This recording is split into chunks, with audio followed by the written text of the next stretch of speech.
Sunod, ang kilalang litratista. Chen Xian. Ang kanyang pinakakontentong obra. Pinamagatang. Mahal. Nasa exhibit ng kapatid ko ako. Doon ko nakita ang hubad na litrato ng asawa ko.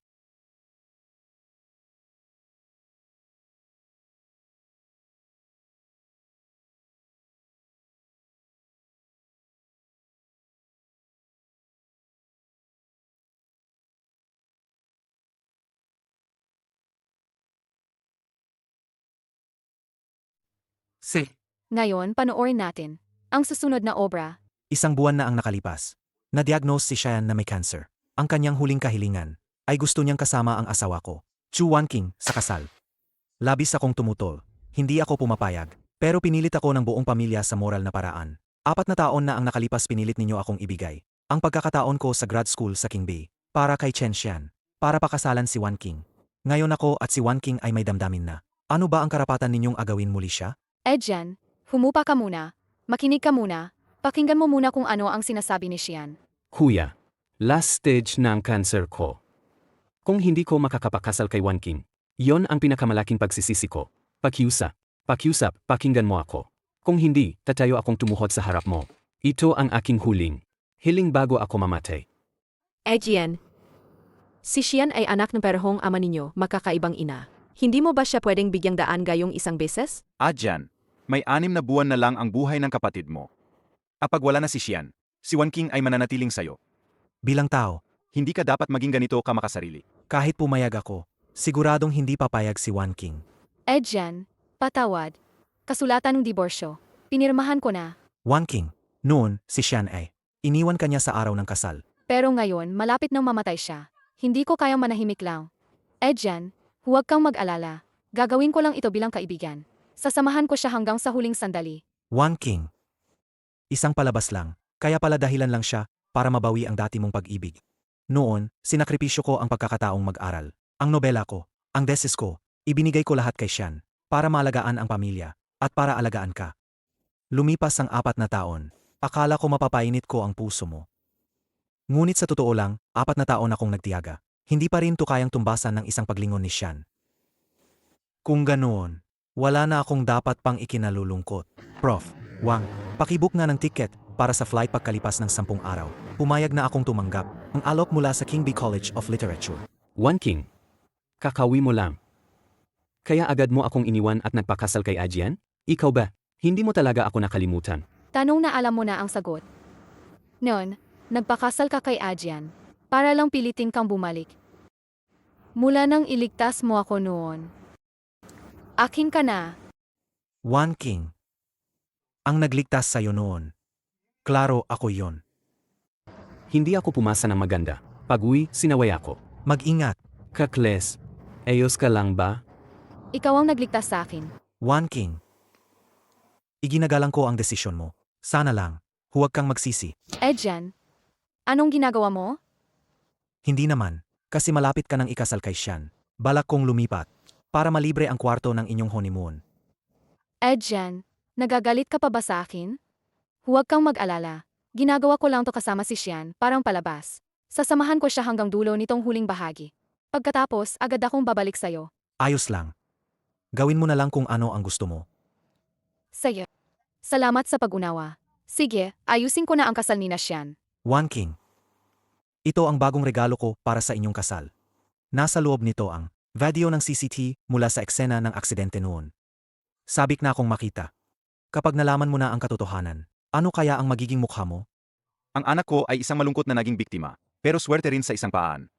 Kahit maikli ang kanyang buhay, may pamilya siyang nagmamahal sa kanya, at isang mahal na hindi siya iniwan. Siyan ba yung tinatawag na Chen Xingjian? Walang naabot, umaasa lang sa babay. Ang kapatid niyang si Chen Xian. Graduadong King B, isang elite. Kaya hindi na nakapagtaka na hindi siya gusto ni Emartse. Wanqing. Noon, pinaghiwalayan ka ni Chen Xian ng harapan. Ako ang naglakas loob tumindig para mailigtas ang dangal mo. Pero ngayon, pinahalagahan mo ba ang dangal ko? May regalo ako para sa bagong kasal. Ang video na nasa kamera na ito, ang regalo para sa inyo.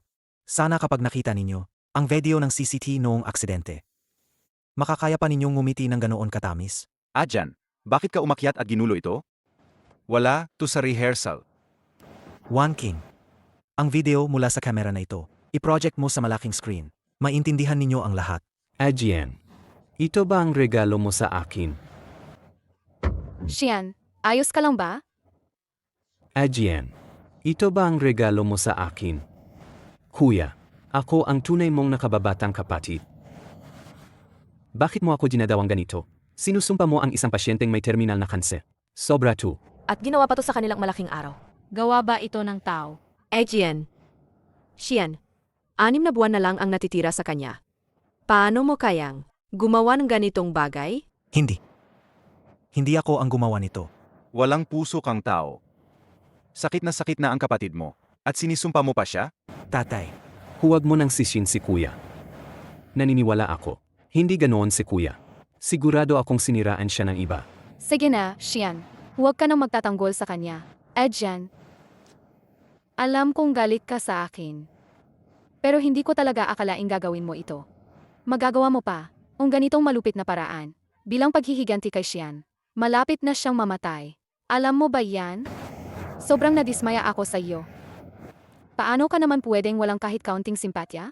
Wala ka ba? nakita kong ngumiti sa akin si Sian. Tiyak siniraan niya ako.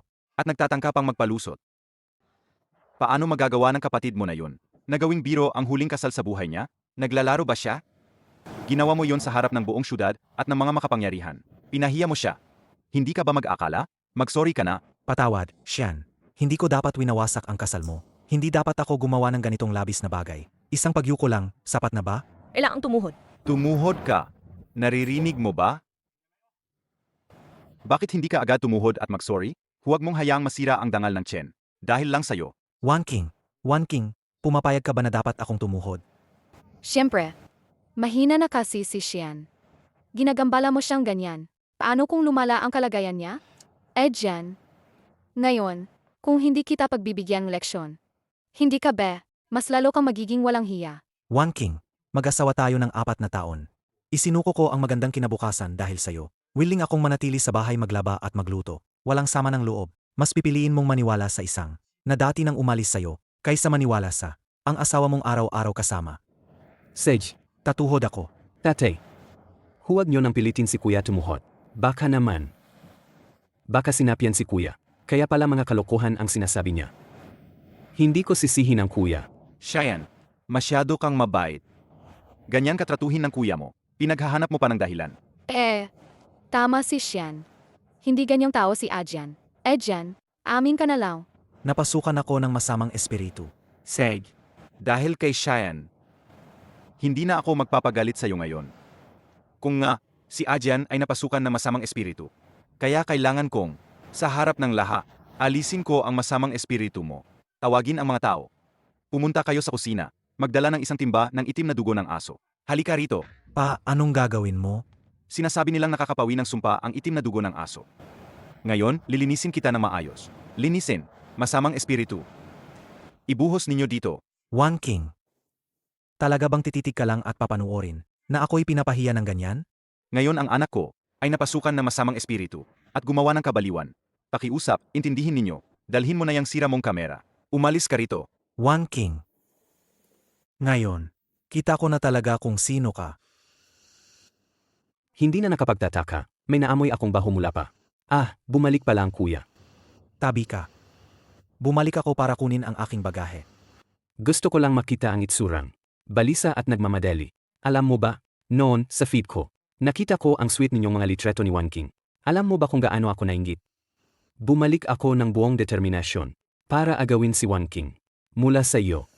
Noon ikaw pa nga ang unang gumawa ng hakbang. Ikaw ang nag-abandona kay One King. At inangkin mo pa ang lahat ng aking mga nagawa. Lahat ng aking tagumpay. Bakit hindi mo ako pinakakawalan? Ano ba ang nagawa ko sa'yo? Hindi ko lang matiis na mas masaya ka kaysa sa akin. Kuya, huwag mo akong saktan. Nagkamali ako. Kuya, huwag mo akong saktan. Xian, anong nangyari? Bumangon ka, halika. Anong nangyayari? Kasalanan ko. Humahad lang sa kuya. Pinapalo ako ni kuya kapag nagagalit. Chen Xingjian, hindi ka ba titigil? May sakit si Xian. Mag-isip kayo ng gusto ninyo. Kailangan ko nang umalis. Adrian, sinumpa mo si Xian sa kasal. Hindi ka pwedeng umalis ng ganito. Bukas, sabay tayong pupunta sa templo. Manalangin tayo para kay Xian. Alisin ang sumpa. Pwede bang huwag ka munang umalis? Gawin mo na lang ito para sa akin, okay? Naway gumaling ang sakit ni Xian. Gumaling agad. Mabalik siya sa dati. Naway gumaling ang sakit ni Xian. Gumaling agad. Mabalik siya sa dati.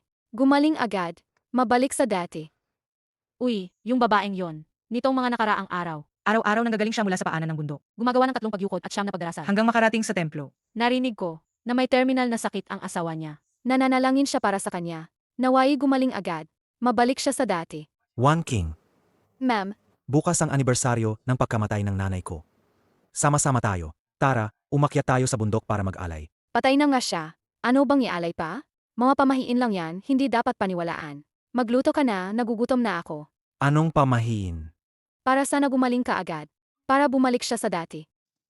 Siguro hindi lang niya nakilala ang karapat-dapat na tao. Ajian. One King. One King, May nakaalaga ba sa'yo na ganito kagaling? Xian, narinig ko. Ang pulang tali sa templong to daw ay napakalakas. Hihingi akong isa para sa'yo. Hintay ka lang. Pakawalan mo na. Kakabiyahe na ako papunta sa eroplano. Akala mo ba? Hahayaan kitang umalis ng ganoon kadali? Hahayaan kitang mag-alis? Alam ko ang inisip mo. Umalis ka rito at maging sikat. At mapapakita mo na naman ang ganda mo. Hindi kita papayagan. Hindi kita bibigyan ng ganong pagkakataon. Binibigyan kita ng One King. Tapos na kong tiisin ang lahat ng kahihiyan. Hiniling ko na rin ang mga biyaya para sa'yo. Ano pa ba ang gusto mo sa akin? Gusto ko sa'yo. Na hindi ka na muling makabangon kailanman. Kuya, bakit mo naman ako itulak? Xian, Kuya, bakit mo ako itulak? Xian, ayos ka lang ba? Huwag mo akong takutin, Xian. Tulong. Bilisan. Dalhin ninyo ang pangalawang anak sa ospital. Jan, akala ko dati, na nagugulat ka lang sa loob ng puso mo, na isusubo mo lang kay Xian ang galit mo. Hindi ko inakala, na gustong kitang pumatay sa kanya. Sabi niya, siya mismo ang nahulog kanina. Bago ako umalis, ikaw lang naman ang naroon. Ano pang ipagkakatuwiran mo? Jan, anong nangyari sa'yo ngayon? Bakit ka naging ganito?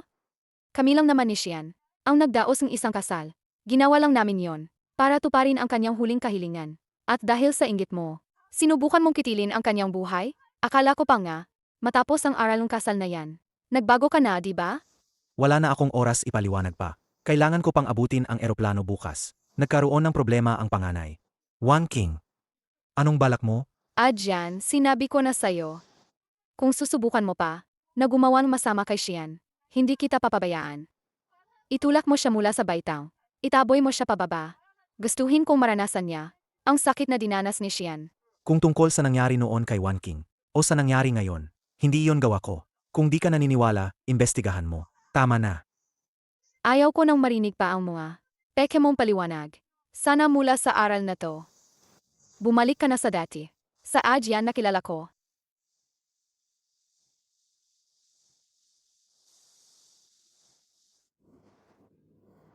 One King, hindi ko akalain na maniniwala ka kay Xian. Kung ano ang sinasabi niyan. Sa isyong ito, hahabolin ko ito ng hustisya. Xian, kumusta ka? Mas mabuti na ang pakiramdam ko. Anak, pinagdaanan mo ang hirap, pasensya na. Ajian. Nagawa niyang gumawa ng ganito. Parang ginawa ng hayop. Hindi ko siya pababayaan. Atay. Hindi ko sinisisi si kuya. Gusto ko lang na sa huling sandali ng buhay ko, ang buong pamilya natin ay magkasamang payapang magpalipas. Xian, bakit ka naman napakabait? Kung, sana hindi ikaw ang magkakaroon ng cancer. Medyo huli na. Titingnan ko si Ajian. Manatili ka rito. Protektahan mo si Xian. Huwag hayaan si Ajian. Nasaktan siya ulit. Magpahinga ka ng mabuti. Jan, saan ka naman nagpunta? One King. Pag nakita mo ang liham na ito, nasa na ako, sa daan papunta sa paliparan. Baka hindi mo pa alam. Nang hindi bumababa ang lagnat mo, ako ang laging nasa tabi mo. Pagkatapos mong makihalubilo, pag umuwi kang lasing, ako ang nag-ayos ng mga gulo mo. At noong aksidente noon, ang taong nagsagip sa'yo, ako rin iyon. Kung naniniwala ka pa, na si Chen Xian ang pinakamamahal mo, buksan mo ang kamera at tingnan. Nandoon ang iniwan ko sa'yo, ang huling regalo ko. Mag-ingat. Jan, ang taong nagligtas sa akin noon. Sino pa kung hindi si Ajian? Naman, sa mahabang panahon si Ajian, tunay na nagpakita ang malasakit sa akin. Ang taong nag-alayng buhay para iligtas ako noon. Kung hindi si Ajian, sino pa ba? Bakit ako naging ganyan tanga? Matagal na panahon, Ang aking minamahal ay nasa tabi ko lang. Pero ako mismo, ang nagtaboy sa kanya. Adrian, hahanapin ko si Adrian at hihinging tawad. Adrian, Siya kailan mo balak? Amputulin ang pagtatangging na kunwaring may sakit ka? Mama, pag alis ni Chen Fingjian, sasabihin ko kay Wanking na nagkamali lang ang doktor sa diagnosis. Ang deli niyang linlangin, ang screen sa kasal, ang mga baitang ng templo, pati na ang ganoong payak na lokohan, naniwala pa siya. Tila, nasa kamay ko na siya. Pag-ari ko na. Kaya dapat mong magmadali. Pabuntisin mo si Wanking. Kapag nabuntis na siya, wala na siyang pwedeng balikan. Sino? Wanking, ikaw ba yon? hoy. Hanapin mo para sa akin ang record ng pasyenteng si Kenshian. Ulat kay MR2. Wala pong nakita. Sigurado po ba kayo sa pangalang iyon? Ibig sabihin, palaging si Kenshian ang nakalista para palisin si Adrian. Ang planong nilikha para palisin si Adrian. Mali pala ang pag-akusa ko kay Adrian. Hindi pwede. Kailangan kong agad hanapin si Adrian at magpaliwanag. Adrian, Pasensya na. hindi ako dapat naniwala sa panlilinlang ni Xian. Ginawa ko sa'yo ang napakaraming labis. Pakiusap. Sagutin mo nga ang tawag, pakiusap. Bigyan mo akong pagkakataon na bumawi. Hindi pwedeng disconnected ang number. Adrian, huwag mo akong takutin. Sagutin mo ang tawag. Wanking, mula ngayon, tapos na tayo. Wala nang balik, wala nang kaugnayan. Adrian, pasensya na. Sobra kang nasasaktan, di ba? Huwag kang mag-alala. Bago kita hanapin, ayusin ko lahat nito. Kakainis si Xian. Pababayaran kita sa pananakit kay Adrian. At magbabayad ka. MR2, anong gagawin niyo rito? Ikwento lahat ng marurumi mong ginawa. Sabihin mo sa akin ng buo. Maruruming gawain. Sasabihin ko. Ako ang nagpali, ang kamera ni Adrian. Pero ginawa iyon ni Shen. Pinilit niya akong gawin yon. Nasa phone ko ang mga chat namin. MR2, Pwede ninyong tingnan. Ang mga sampa sa malaking screen. Gawin nyo ng sobrang malupit. Ano man ang pinakamalaswa. Ang mga sampa sa malaking screen. Gawin nyo ng sobrang malupit. Ano man ang pinakamalaswa. Kung hindi, paano sisihin ng ama at Wanking siya? Huwag kang mag-alala. Nag-aral ako sa grad school ng 4 na taon. Nilaro ko ang napakaraming babae. Pero nanatiling tapat sa akin si Wanking. Ibig sabihin, tanga siya. Hindi halata.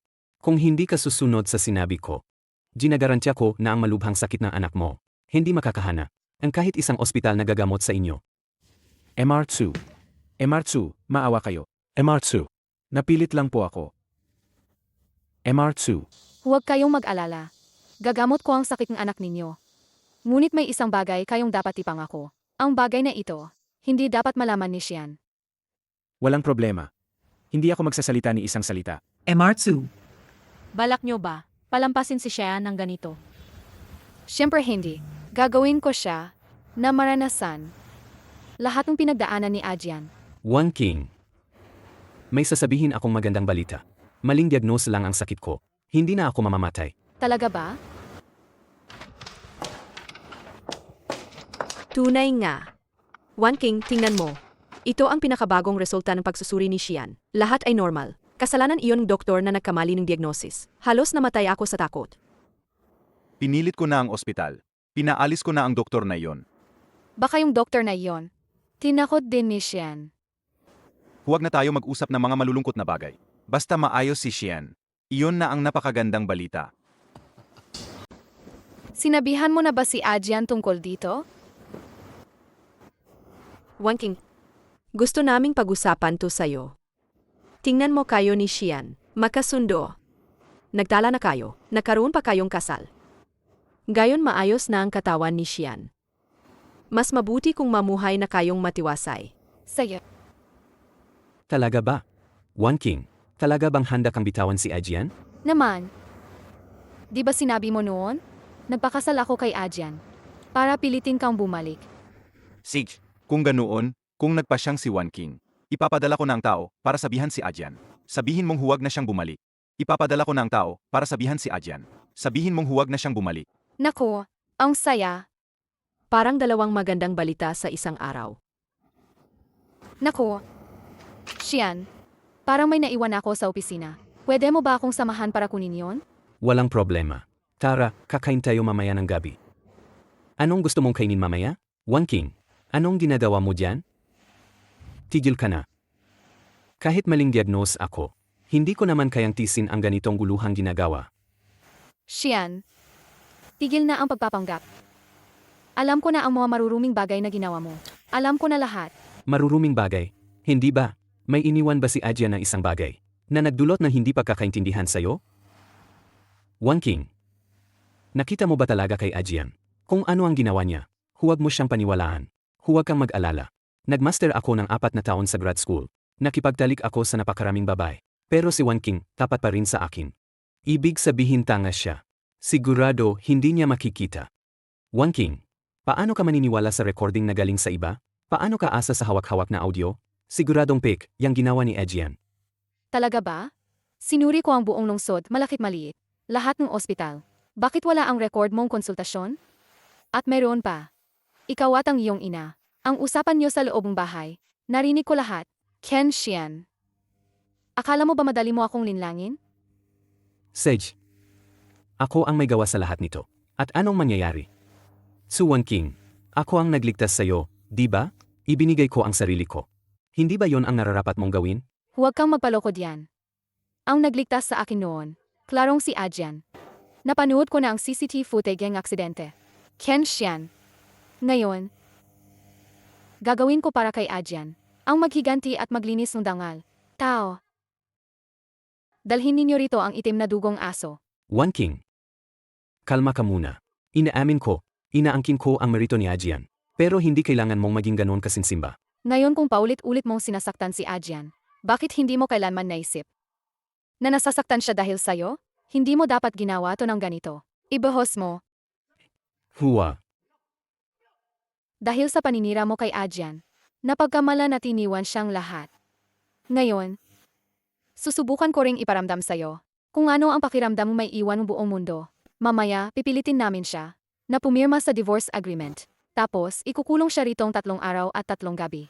Gusto kong iparamdam sa'yo ng mabuti na maapektuhan kang itim na dugong aso at aalisin namin ang masamang espiritu.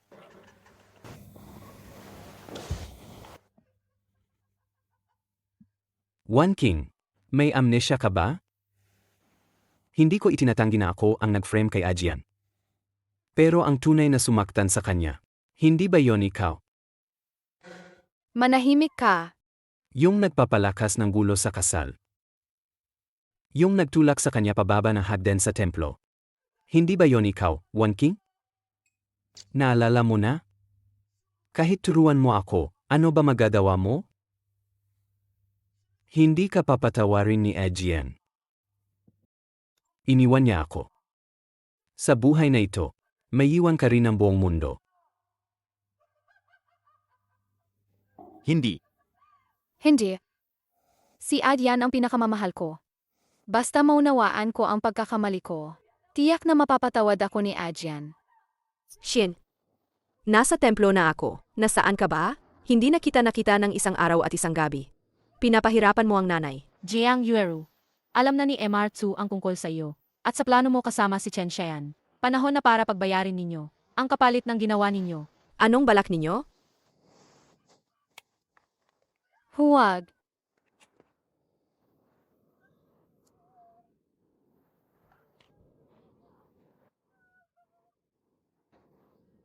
Hindi ninyo pwede akong gawin ganito. Hindi kayo palalampasing asawa ko. Ang tinutukoy mo ba si Chen Yanshan? Hindi niya kaya protektahan ang sarili ngayon. Wala siyang oras para asikasuhin ang problema mo. Ulat para kay MR Chen. Sa loob ng 1 linggo, inatek ang Chen Group. Maaming sabayang ataking pangnegosyo. Bumagsak ng malaki ang presyo ng mga shares. Sino ba talaga ang gumawa nito? Ang umatek ay Chu Group. Ano? Paano naging sila? Wanking?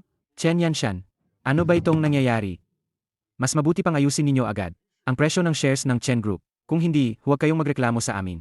Gagamitin ang karapatan ng shareholder para tanggalin ka. Mga kasama, huwag kayong magpanik. Ayos ko ito. Bilisan, tumawag kay Wanking. Sabihin sa kanya na dumating agad. G10, gusto mo pa rin ba ang regalong ito? G-Ken, gusto mo pa rin ba? Ang regalong ibinigay ko. Wanking. Ano ba talaga ang gusto mong gawin? Bakit mo ako pinapahirapan ng ganito? Chen Group, nakikita mo pa ba? Ako bilang biyenan? Nag-divorce na kami ni Xian. Huwag mong gamitin ang pagiging biyenan mo para pigilin ako. Wala nang paligoy-ligoy. Dalhin ninyo itong para kay Ken Xingjian. Pirmahan ang share transfer agreement. Hahayaan ko ang Ken Group. Haha. Sabi ko na, medyo iba ka kamakailan. Hindi mo pa rin makakalimutan. Yang taong si Chen Xingjian, hindi mo ba naalala? Ang munting kitty na yon. Ang ginawa niya kay Xian. Tigilan mo na ang pag-arte. Bilang pinuno ng pamilya, hindi ako naniniwala na hindi mo alam. Xian at ang kanyang ina, ang mga lihim nilang gawain. Dahil sa pahintulot mo, ang aking Adyan, ang nagdusang napakaraming kawalan ng katarungan. Ikaw, kailangang magbayad para dito. Chen Yanshan, Pirmihin mo na ang kasunduan. kung dahil sa problema mo, malaki ang lugi namin. Hindi ka namin patatawarin. Maniniwala ka ba na ibubulalas namin ang mga kahinaan mo? Ilalabas namin lahat ng dumi mo. Para makita ng buong lungsod, ang katatawanan mo. Hindi. Bigyan ninyo ako ng isa pang pagkakataon. Gagawin ko ang lahat para ayusin ito. Ngayon, ibulalas na lahat ang mga kahihiyan ni Chen Yanshan. Ilabas na lahat. Ah, hindi. Sandali lang. Pipirmahin ko. Sinayang ninyo ang oras namin. Uha. Walang kwenta. Tapos na ang lahat para sa'yo. Ok ka lang, MR Chen. Ken Yanshan, lumayo ka kay Adyan mula ngayon. Hindi ka nararapat maging bahagi ng pamilya niya. MR Chen. Pakikalmado po kayo. Alis diyan. Adyan, hintayin mo. Papunta na ako sa inyo ngayon din. Simula nang makalayo ako kay Wan King, wala na akong bangungot. Ang bawat hininga ko ay naging sobrang gaan. Pero, hindi na ako makapagsulat ng nobela. Ji Chen Xingjian. Ang mga akda mong ito, kahit medyo maraming paligoy-ligoy, pero, kumpara sa mga gawa mo bago, na ipinadala ni Xian, ay sobrang layo ang kalidad. Kung tuloy ito, ay magpatuloy. Ang aming King B, ay ipapataw ang expulsion sa iyo. Deti, ang pag-ibig ko kay Wan King, ang naging pinakamalakas kong inspirasyon. Ngayoy lubos na niya akong pinaloko. At hindi ko na alam kung saan magsisimulang magsulat. Kabanata 1. Ang unang pagkikita ng pangunahing tauhan at ng bida sa isang cave. Pagkalipas ng maraming taon, maalala pa rin nila ang araw na iyan, isang pagtatagpong nakaukit sa puso. Ang libo-libong tanawin ay nasa puso. Estudyante ka ba sa King B College of Literature? Deti. Pero kaka-expel ko lang. Ang pamantayan ng fakultad, napakababa naman talaga. Pwede mo ba itong ipabasa sa akin ng maigi? Siyempre. Heto. Sig. Nais kong mag-invest sa pag-publish ng nobela mo. May interest ka ba dito? I-publish ang nobela ko.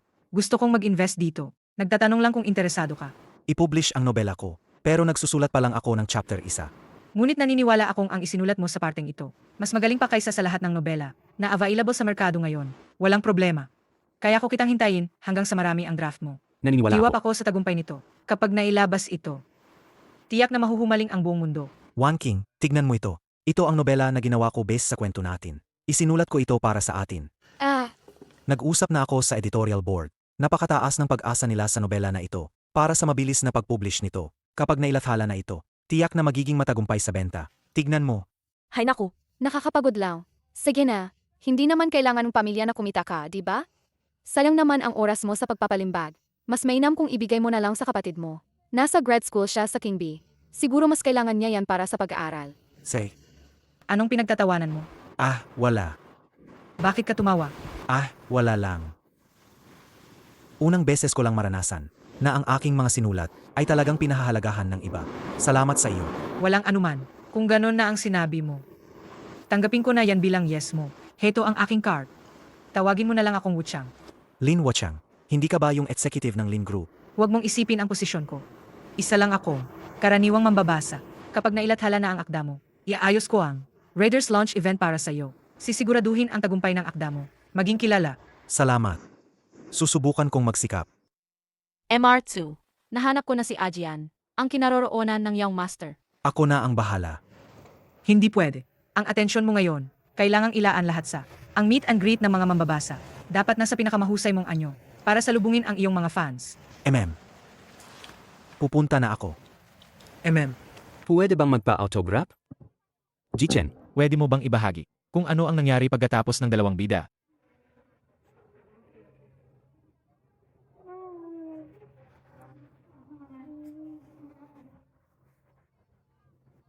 Ji Chen.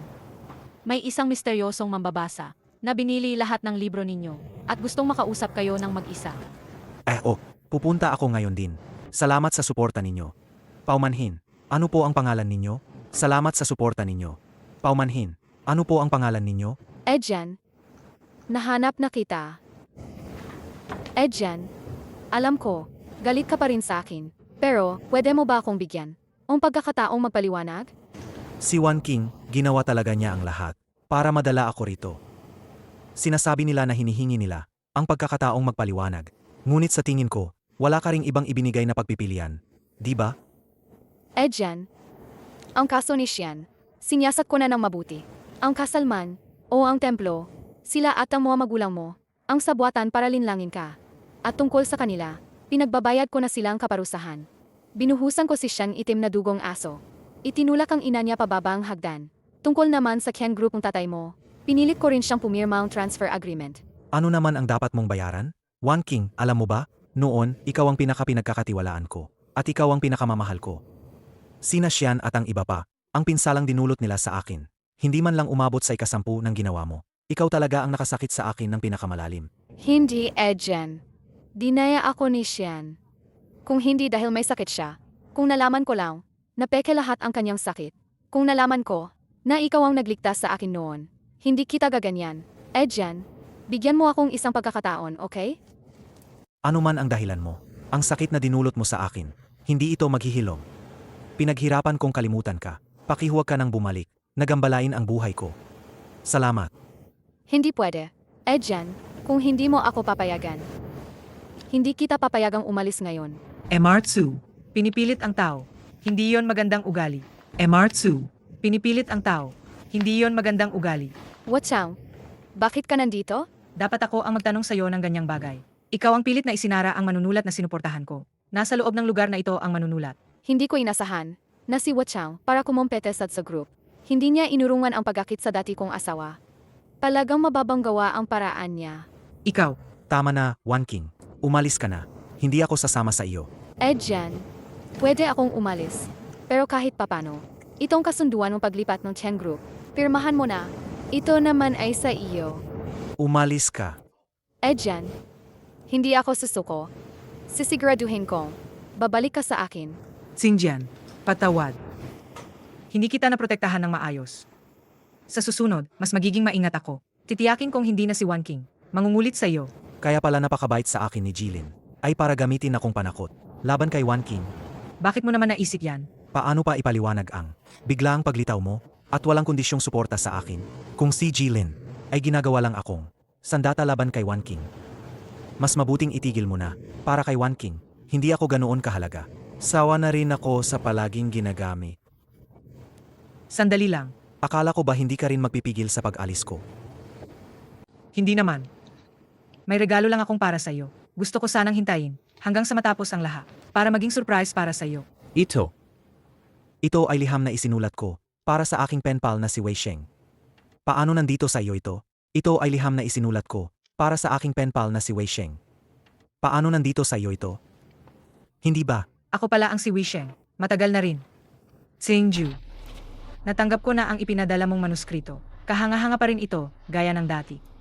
Naniniwala ako, sa hinaharap, magiging isang magaling na manunulat ka. Kung sakaling isang araw, Kung sakaling mabasa ang kwentong lahat, ako ang magiging bida sa iyong mga kwento. Bakit mo hindi sinabi agad sa akin? Noong unang magkita tayo, sinabi ko na sa iyo, sa harap mo, hindi ako si ng Lin Group. Ordinaryong mambabasa lang ako sa iyo. Ang dami pala ng mga liham. Pinag-ingat mo lahat ng ito. Plano ko sanang mag-ipon pa ng konti at pumili ng tamang araw para magkita tayo. Hindi ko inakala na swerte ng pagkakataon na mauna tayong magkita sa kapehan mula nang unang makita ko ang artikulo mo. Sigurado na ako, ikaw ang Xingjiu. Ang paan mo ng paglalawan sa unang pagkikita ng babae at lalaki, kasing tumpak ng dati. Ngunit, pero may kaunting pagkakaiba. Saan ito nagkakaiba? Gayong beses, ang babaeng bida ay ako na. Ajian. Kung tatanggihan mo ang kasunduan sa paglilipa, ang Chen Group ay mapupunta kay Wan King. Ito ang negosyo ng pamilya ninyo. Talaga bang ipapasa mo lang sa iba? Hindi ko tatanggapin ang handog ni Wan King. Ang ama ko, hindi kailanman. Tinuring akong tunay na anak. Ang iniwan niya, Akala ko'y marumi. Kaya nga. Sa talento mo, hindi sa mga bagay na galing sa iba. Baka pwede rin akong umanga. Wu Chang, kilalang kilala ko si Wan King. Sigurado akong hahanap pa siya ng paraan na maghahalungkat pa sa akin. Kaya, pwede ko bang hilingin sa'yo, Wu Chang? Natulungan mo akong humanap ng tahimik na lugar. Gusto kong mag-focus sa pagsusulat ng nobela. Walang problema. Ngunit, may kondisyon ako. Anong kondisyon? Mula ngayon, tawagin mo na lang akong Wuchang. Huwag mo na akong tawaging MS Lin. Said. Wu Chang. Kung ganon, inaasahan ko ang tulong mo. Wu Chang, bakit ka nandito na? Ako na ang bahala. Paano ko naman hahayaan na ako pa ang gumawa? Wala naman. Karangalan kong magluto ng almusal para sa isang kilalang manunulat. Tapos na lahat. Puntahan mo na at hintayin. Wu Chang, Sige, punta ka na. Ito ang unang beses kong magluto ng almusal. Tikman mo na. hindi ako mag-alangan. Anong nangyari, Wu Chang? May nangyari ba sa kumpanya? Wala naman. Mga maliliit na bagay lang. Kumain ka na. Kailangan kong pumunta sa opisina mamaya. May nai-reserve akong mamahaling restaurant ngayong gabi. Isasama kita, tikman mo. Hindi na kailangan. Huwag na, hindi ka na dapat mag-abala. Ayaw ko. Kung hindi ka sasama, parang hindi mo ako binibigyan ng respeto. Umalis na ako. Adjan. Huwag kang mag-alala. Sigurado akong nagugustuhan ka rin ni Wu Chang. Sasabog ang proposal mamaya, siguradong aprubahan. Sir Chen, may problema. Kinidnap ni Wan King si Wu Chang. Sabi nila kailangan personal kayong pumunta bago niya palayain. Ano? Paano nangyari to? Ginawa ni Wan King to para pilitin si Wu Chang na ibigay kayo. Umaksyon siya laban sa Aksu Group sa ilang rounds ng business war. Akatapos lang ng Aksu Group na sakupin ng Chen Group. Lumalakas sila ng husto. Alagi tayong natatalo. Wala nang magawa si Wu Chang. Kailangan niyang personal na mangalap ng ebidensya laban sa Aksu Group. Mga ebidensyang makakasama sa kanila. Pero nahuli siya ni Wan King habang ginagawa yon. Bakit hindi sinasabi sa akin ni Wu Chang na ginagawa niya to? Sadyang pinakiusapan ni Wu Chang na huwag ipakita. Kahit na ilang problema ang dumating sa kumpanya, hindi dapat niya itong ipakita sa labas. Ayokong ikabahala ninyo. Wu Chang, bakit mo ginawa ito para sa akin? Umabot ng ganito. Dali. Dalhin mo ako kay Wan King. Ako si Adjan. Gusto akong makita ng inyong MR2. Tabi. Pasok. Matagal na kayong hinihintay ni Emartsu. Pakawalan ninyo muna si Wu Chang. Wu Chang, bakit ka nasaktan ng ganito? Anong ginawa ni Wan King sa'yo? Ayos lang ako. Ajian, huwag kang pumasok. Hindi ka papayagang umalis ni Wan King. Hindi dapat nangyari to. Isinasangkot ka. Huwag kang mag-alala, Wu Chang. Ayusin ko to. Dalhin ninyo agad siya sa ospital. Ajian, Pasok. Wan King. Nandito na ako. Ano ba talaga ang gusto mong mangyari? Adjan, sobrang namimiss kita. Wan King, ang daming ginawa mong sobra. Sa tingin mo, papatawarin pa kita? Ang daming ginawa mong sobra. Sa tingin mo, papatawarin pa kita? Adjan, alam mo naman, maaga nang namatay ang mga magulang ko. Wala akong kamag-anak o kaibigan. Ang pamilya Ken ang naging pangalawang tahanan ko. Ngayon para sa'yo, nagsumpaan na kami ni Ken Xian. Ikaw ang pinakamamahal ko. Pakiusap, manatili ka ha? Wan King, alam mong marami kang pagkakataon na mapipigilan mo ako na umalis. Kung pinigilan mo lang ang balde, na ibinuhos ang itim na dugo ng aso. O sabihin natin, nang tulungan mo akong hindi madapa, nang itulak ako pababa ng hagdan, kung nag-atubili ka man lang, hindi sana ako ganito na naiinis sa'yo. Lalo na, bakit mo sinaktan si Wu Chang? Wala siyang kasalanan. Pinipigilan niya lang kaming makita ang minamahal ko. Kung ganoon, karapat-dapat siyang maparusahan. Tama na, Adjan. Alam kong nagkamali ako. Hindi ko talaga matiis. Kapag wala ka sa tabi ko, pakiusap, patawarin mo ako o kapag pinatawad mo ako, ibibigay ko sa'yo ang lahat ng gusto mo. Ganoon ba? Kahit kailangan mong isuko, ang pinakamahalagang bagay mo, wala na talagang halaga. Siyempre, kung iyon ang gusto mo, ibibigay ko lahat sa'yo. Kung iyon ang gusto mo, ibibigay ko lahat sa'yo. Gusto kong ipasa ang Su Group kay Wu Chang. Pwede mo rin ba yung gawin? Mahal mo na siya, Wala yan kinalaman sa'yo. Adjan. Gagawin ko ang lahat para sa'yo. Pero to hindi pwede. Ang Ko-group ang bungang buhay kong pagsisika. Si Wu Chang ang pangunahing kaaway ko. Sinabi mong ipasa ko ang Ko-group. Ibibigay ko sa kanya ng buong buo. Parang pinapatay mo lang ako, ano nga? Kung ganyan. Wala nang sabi-sabi pa. Adjan. Isinara ko na ang buong gusali. Ngayon, hindi ka makakatakas. Sino nagsabi na alis na ako? Magpapahinga lang ako. Wu Chang. Hintayin mo ako. Tiyak na, sa sariling lakas ko, para pabagsakin si Wan King. Jan, naalala mo pa ba? Nung seryoso akong nagtatrabaho. Tahimik ka lang. Hinugasan mo ang prutas at dinala. Tapos pinakain mo ako isa-isa. Jan, ano ang sinusulat mo? Pwede ko bang makita? Pero naalala ko rin. Tuwing ibinibigay ko sa'yo ang mga nobelang sinulat ko ng maayos, kapag ibinahagi ko sa'yo, hindi mo man lang tinitingnan kahit isang tingin. Ngayon naman, bakit ka naman nag-a-act na? Interesado na parang sobra. Kumain kang prutas ha. Wan King. Talaga bang buong puso kang magkakapit sa batang si Chen Xingjian? Ang sa kumpanya naman. Ang mga bagay-bagay sa kumpanya, hayaan nyo na lang kayong humawak. Dalawa sa pinakamalalaking competitor nun sa group. Naipanumbalik ko na. Ngayon, may iba pa bang bagay sa kumpanya na kailangan kong alalahanin? Ngayon ako, ang pinakamalaking hangarin ko ay may balik si Ajian sa akin. Wan King. May isang bagay. Hindi ko alam kung dapat kong sabihin. Si Ajian. Inilathala niya online ang nobelang serial niya. Nang makita ng netizens, agad nilang pinupuna ang Group. Ang presyo ng stocks ng grupo namin bumaba ng tuloy-tuloy. Maraming kumpanya, tinapos rin ang mga kontrata sa amin. Si Ajian, sinulat niya pa ang sariling karanasan. Nasa nobela na lahat. Ang nobelang nagbubunyag ng skandalo ng Tso Group. Qianli Shanxi Kang Yutsen. Isang buwan na mula ng ilabas. Bumagsak ang presyo ng Tso Group sa pinakababa. Halos mabangkarote na kami. Ngunit si Wan King, ang presidente ng grupo, hindi pa rin nagpapakita o nagbibigay ng pahayag. Wan King. Tapos na ang laban. Wala ka ng paraan para i-continue ang house arrest sa akin. Jan, bakit mo naman ako gaganyan? Jan, bakit mo naman ako gaganyan? Ngayon, ito ba ang gusto mo? Gusto mo bang masira ang pangalan ko? Gusto mo bang wala na akong matira? Ngayon, kontento ka na ba? Hindi ko kailanman pinlano to. Ikaw ang nagpilit sa akin. Jan, wala na akong anuman ngayon. Pakiusap. Pakiusap, patawarin mo ako, ha? Kaya kong mawalan lahat ngayon. Pero ikaw lang ang gusto ko. Pakiusap na, hinihiling ko sa'yo. Jan, Wan King, mag-iwan ka ng kaunting dangal para sa sarili mo. Hindi na tayo makakabalik. huwag kang alis. Jan, saan ka pupunta? Hahanapin mo ba si Wu Chang? Saang bahagi ako hindi kasing buti niya? 4 na taon nating pagsasama, ay hindi may hahambing sa isang buwan kasama niya? Ayaw ko. Ayaw ko. Sa nakaraang isang buwan, Wu Chang, walang pasubali, sumusuporta sa mga hilig ko. Kahit na sobrang busi sa kumpanya, pinipilit pa rin niyang maghanda ng almusal para sa akin. Tayo, mag-asawa ng 4 na taon, nagluto ka na ba ng kahit isang almusal para sa akin? O sasabihin mo, nagkaroon ka na bang sandali na inintindihan mo ang mga hilig ko? Gusto kong itanong sa'yo, saan ka ba kasing buti kumpara sa kanya? Jan, bibigyan kita ang pagkakataong makatakas sa akin. Ngayon, kailangan mo lang gumamit ng kaunting puwersa. Pangako ko, hindi na kita hahabulin muli. Kahit kaunting puwersa lang. Pangako ko, hindi na kita hahabulin muli. Wan King, kailangan ba talagang ituloy ito ng ganito?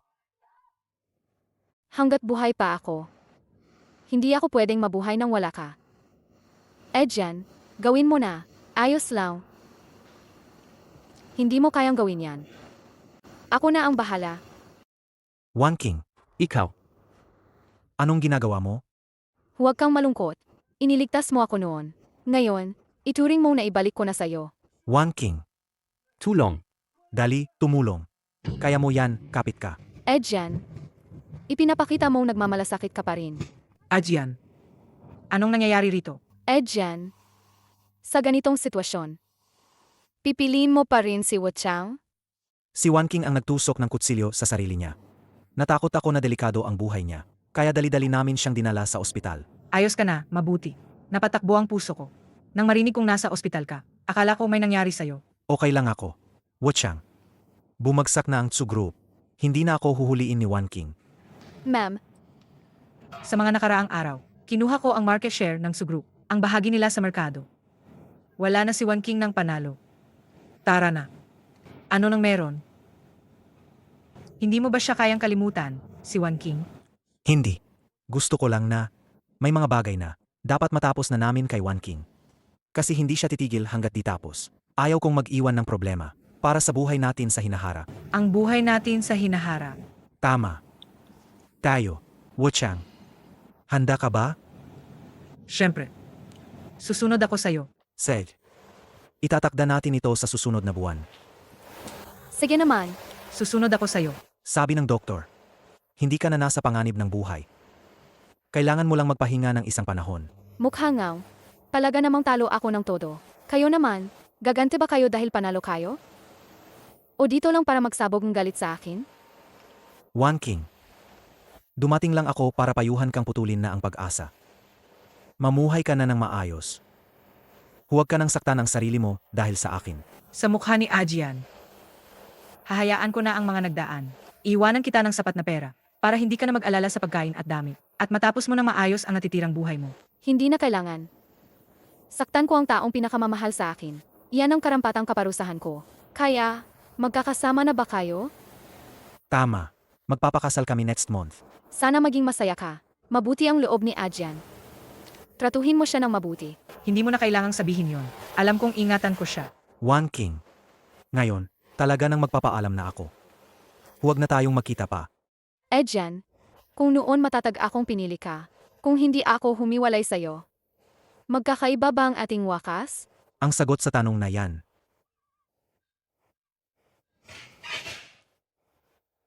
Mama. Sa wakas nahanap ko na, ang taong makakasama ko habang buhay. Huwag kang mag-alala. Tiyak na, mamuhay akong maligaya kasama siya. Watchang. Pasensya na talaga.